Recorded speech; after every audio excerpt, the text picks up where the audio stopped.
নির্বাচনের তারিখ নিয়ে একটু আপনার কাছে জানতে চাই। আপনারা নির্বাচনের রোডম্যাপ দিয়েছিলেন, রোডম্যাপ চেয়েছিলেন। প্রধান উপদেষ্টা এপ্রিলের প্রথমার্ধে তারিখটি দিয়েছে, সেটিতেও আপনাদের যদিও আপত্তি রয়েছে ডিসেম্বরের মধ্যে কেন নয়, এবং এপ্রিলের প্রসঙ্গে আপনি সহ বা অন্যান্য যারা ডিসেম্বরের নির্বাচন চাইছেন তারা বেশ কিছু যুক্তির উদাহরণ টেনেছেন, যে বিশেষ করে রোজা, পাবলিক পরীক্ষা, ঝড় বৃষ্টি, এই কারণে আসলে এপ্রিলে নির্বাচন হওয়া সম্ভব নয়। আমি একটু পেছনের কয়েকটি তথ্য দিয়ে একটু আপনার কাছে প্রশ্নে আসতে চাই। 2015 সালে এসএসসি এইচএসসি পরীক্ষার মধ্যেই হরতাল করেছে বিএনপি, বিএনপি সহ 20 দলীয় জোট। এর আগে 2013 সালে জামাত হরতাল ডেকেছিল রমজানের মধ্যেই। তো রাজনৈতিকভাবে এইসব কর্মসূচি কি আসলে নির্বাচনের চেয়েও মানে কম ক্ষতি করে কিনা? নির্বাচন কি এই হরতালের চেয়ে বেশি ক্ষতি করে কিনা পরীক্ষা কিংবা এই রমজানের? আপনাকে ধন্যবাদ। প্রিয়ভাজন দুই আলোচক হুমায়রা নূর এবং আমার প্রিয় কবি লেখক জনাব সোহরাব হাসান। দর্শক শ্রোতা যারা দেখছেন, আপনাদেরকে ঈদের শুভেচ্ছা জানাই এবং আপনাদের জন্য শুভকামনা। আমার সামনে যদি কোনো বিকল্প না থাকে তখন একটা প্রশ্ন, যেহেতু আমার সামনে অনেকগুলো বিকল্প আছে, সেই বিকল্প কি? বিকল্প হচ্ছে, আমরা বলেছি যে আমরা 31শে ডিসেম্বরের মধ্যে ত্রয়োদশ সংসদের নির্বাচন চেয়েছি। কেন চেয়েছি? আমরা যুক্তি দিয়ে সরকারকে বারবার করে আমরা বলবার চেষ্টা করেছি। আমরা বিচারের ব্যাপারে প্রত্যেকেই আমাদের পাবলিক অবস্থান আছে, কমিটমেন্ট আছে। আমরা বলেছি বিচারটা জোরদার করতে হবে, দৃশ্যমান করতে হবে, এবং এই সরকার বিচারের কয়েকটা গুরুত্বপূর্ণ বিচার তারা যদি প্রাথমিক পর্যায়ে সম্পন্ন করে যেতে পারে, নিশ্চয়ই আমরা সাধুবাদ জানাবো। এ ব্যাপারে সরকারের প্রতি আমাদের সর্বাত্মক সমর্থন এবং সহযোগিতা আছে। সংস্কারের প্রশ্ন আমি বহুবার বলেছি, 5 আগস্টের পরে ঘুম থেকে জেগে উঠে আপরাইজিংয়ের পরে আমরা কথাটা রেজ করিনি। এর বিপ্লবী ওয়ার্কার্স পার্টি আর 10 বছর 7 বছর আগে থেকে, আর আমরা যারা যুগপৎ আন্দোলনে ছিলাম আমরা তো আজ থেকে 3-3.5 বছর আগে থেকে আমরা বলে আসছি, পুরনো জমানায় ফেরার কোনো সুযোগ নেই। তাহলে রাষ্ট্র, সরকার, সংবিধান, গোটা ব্যবস্থার একটা ডেমোক্রেটিক ট্রানজিশন লাগবে। 21 শতাব্দীর উপযোগী একটা জবাবদিহিমূলক, দায়বদ্ধ রাষ্ট্র, সরকার, সংবিধান, টোটাল অ্যাডমিনিস্ট্রেশনকে আপনাকে রিঅর্গানাইজ করতে হবে, রিফর্ম করতে হবে। এই সরকার যদি কোনো কিছু নাও করে, ধরুন আমি বলছি যুক্তির খাতিরে, তারা কিছুই করলো না, কিন্তু রাজনৈতিক দলগুলোর তো পাবলিক কমিটমেন্ট আছে, তাদেরকে, এটা তো একটা খণ্ডকালীন সরকার, তাদের তো জনগণের কাছে অ্যাজ সাচ আমরা তাদেরকে ক্ষমতায় বসিয়েছি, সমর্থন দিয়েছি, তাদের নৈতিক দায় ছাড়া তাদের তো অন্য কোনো দায় নেই।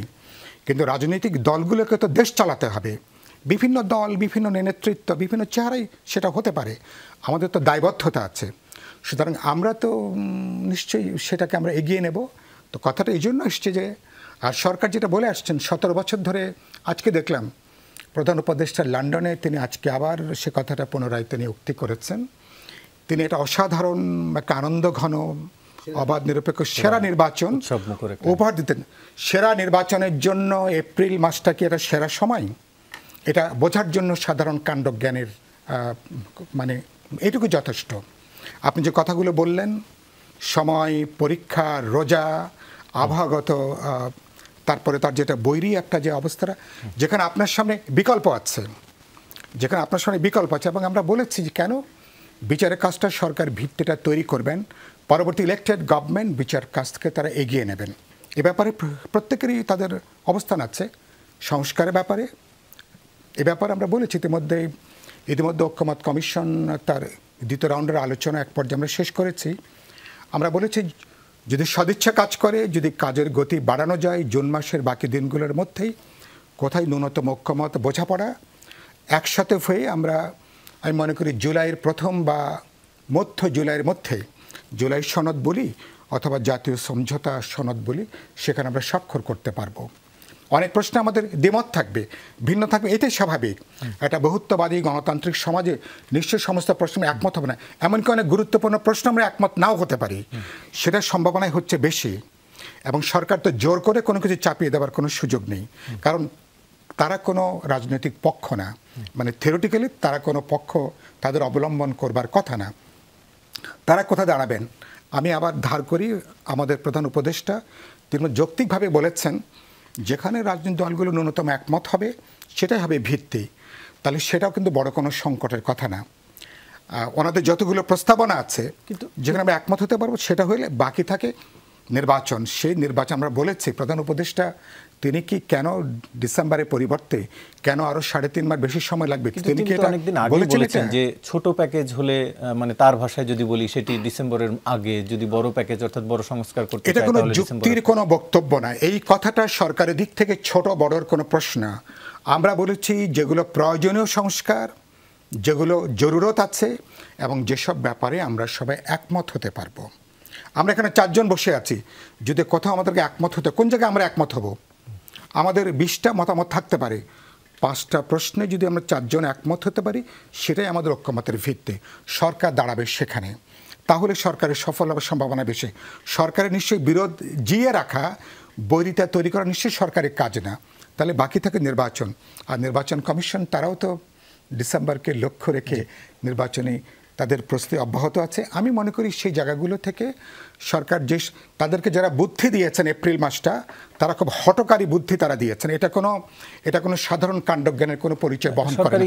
কারণ আমার সামনে যেহেতু অপশন আছে, আমার সামনে ডিসেম্বর আছে, আপনার সঙ্গে ভাই আমার যদি বোঝাপড়া থাকে 31শে ডিসেম্বরের পরে যদি 15 জানুয়ারি যায়, যদি আমি বুঝি যে আরও কিছু কাজ আছে তার জন্য 15 দিন 1 মাসও লেগে যেতে পারে, বা ধরুন 31শে জানুয়ারি পর্যন্ত আমার লেগে যেতে পারে, যদি আপনি আমাকে বোঝাতে পারেন তাহলে আমি কি সেটা আপত্তি করব? আমি সেটা অস্বীকার করব না। একটা যুক্তির কথা আলাপ আলোচনা করে আমি মনে করি এখনো সুযোগটা আছে।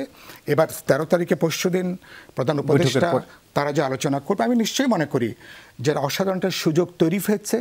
সরকারের দিক থেকে পরিষ্কার করে কিছু হয়তো অফার করবার আছে বলেই আমার ধারণা।